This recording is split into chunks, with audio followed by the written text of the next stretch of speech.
The next member of the panel has been teaching for 36 years, probably started teaching at the age of 16. Former professor in Universitas Pelita Harapan, Indonesia for 11 years, and he is the present dean of the University of Santo Tomas College of Commerce. Let's welcome Dr. Leonardo Canoy Jr. Hi, sir. Yeah, go ahead, sir. Hello. Yeah, go ahead. Do you hear me? Yes, Dr. loud and Canoy. clear, Dr. Canoy. Yes. Okay. Good morning to all. So times like this, we should take a few minutes every day to be able to think about coming opportunities. So COVID-19 forces us humans to innovate and change the way we work and the way we live, from our normal way to our new normal way. So as mentioned by Dr. Love, individual and companies need to be more resilient. So if I may, Dr. Lopez make mention about consumer behavior, including some business model, and Dr. Sarial talks about strategy towards recovery. And of course, good governance, which is a secret to success during this time of pandemic towards recovery. Why am I saying this? So if I will have to top it up, all of this would have to all of this would have to make mention of the entrepreneur himself. So I'm talking about the man that I consider to be part of entrepreneurship. So I don't have any slides to present, but I will just show you the mathematical equation that I did come out with what is my concept of man in the organization. So I have here with me, okay, Yeah. M equals A plus B plus P greater, lesser, LOP. Now, okay, so that goes. The M equals A plus B plus P greater, lesser than LOP. So M here talks about the man. So he's either the entrepreneur, he's either the employee, he's either the customer, or any of the stakeholders. So this man will have to bring with him his A and B to be able to do his P towards LOP. Now what about the ABP? So A talks about the attitude, B talks about behavior, P talks about performance, and then the greater or lesser talks about the level of productivity. Now what does my mathematical equation mean? So if man would have a positive attitude, it will have to be translated to his behavior that would have an impact the way he perform or do his task.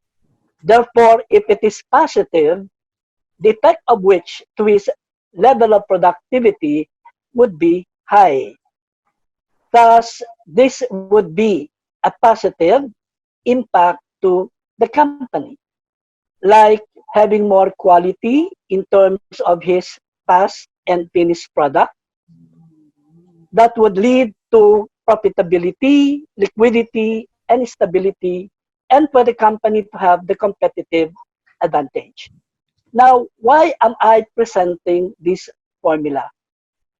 Because before we can come up with a business model, before we can come up with our strategy, before we can come up with the market, we have to focus first on this man who would be an entrepreneur or that of an employee. So in man, you have to see the beauty in you. Now you might be wondering, what does this beauty in you am I talking about?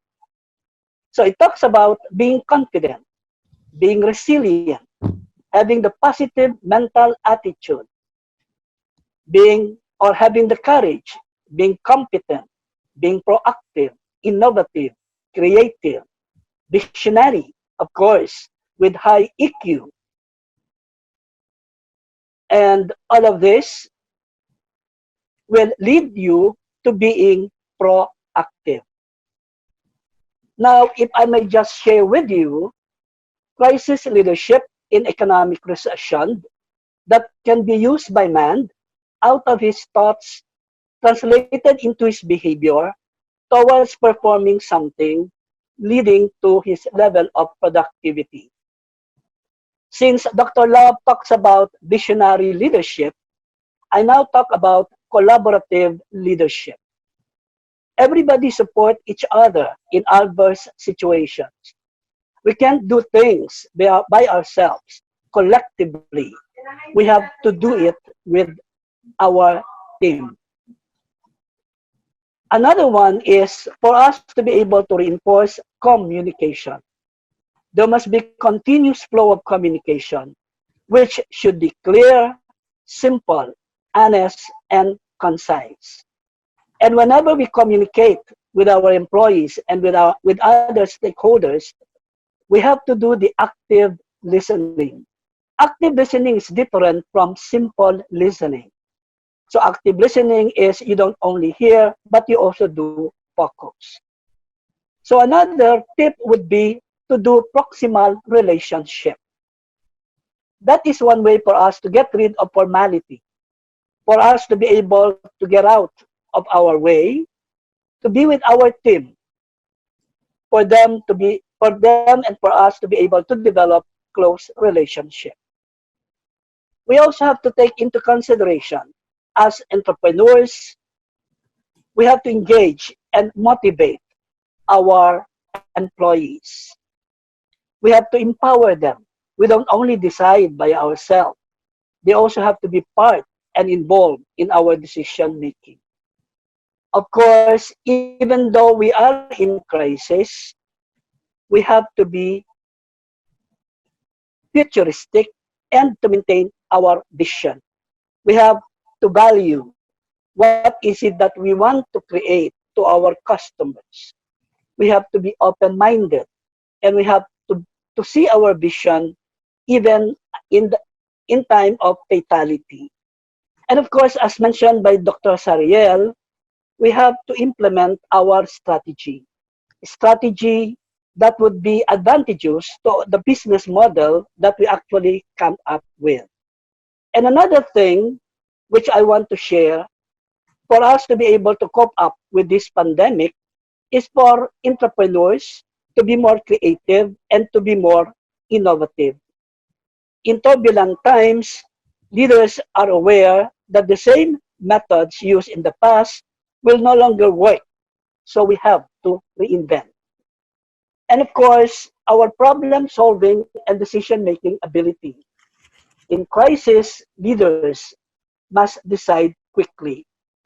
The decision chain is different in adverse contexts. We've got to have the courage to make difficult decisions that is firm, meaning we have to be decisive. At this point in time